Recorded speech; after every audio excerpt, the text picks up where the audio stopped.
महाभयकरी माता पिताश्वरी साक्षात् मत्स्यकरी सदाशिवकरी ईश्वरी सिद्धरी दक्षाखंडकरी रावणेकरी काशीपुराधीश्वरी भिक्षान्देहि कृपालंबनकरी माता अन्नपूर्णेश्वरी अन्नपूर्णेश्वरापूर्णे शंकर प्राणवल्लभे ज्ञानवैराग्य सिद्धार्थ भिक्षान्देहि च पार्वती माता नन्मे पिता महालक्ष्मी नमस्ते। अन्नपूर्णा माता कथा बोले दाओ तुम देवी के दाओ মাতার কথা। কাশীতে থাকতেন এক গরিব ব্রাহ্মণ, তার নাম ছিল ধনঞ্জয়। তার স্ত্রীর নাম ছিল সুখে, তারা দিন কাটাতেন। কিন্তু এত সুখের মধ্যেও ছিল একটা দুঃখ, তাদের অর্থের খুব অভাব ছিল। একদিন সুরক্ষণা বললেন, স্বামী যা হোক একটা কিছু ব্যবস্থা করো, কতদিন আর অভাবে চলবে।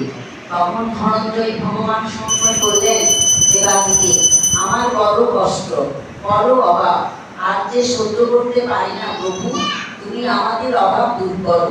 কেবল মা অন্নপূর্ণাকে বলুন তো, ব্রাহ্মণরা তোমাকে অন্ন প্রদান করবেন, ওই অন্নপূর্ণার নাম তোমাকে স্মরণ করতে হবে, তাহলে আর কোনো কষ্ট থাকবে না।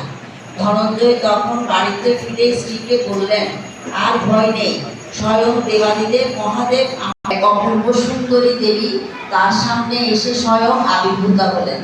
ধনঞ্জয় তাকে প্রণাম করলেন, বললেন, দেবী আপনি কে তা বলুন। তিনি বললেন, আমি দেবী অন্নপূর্ণা।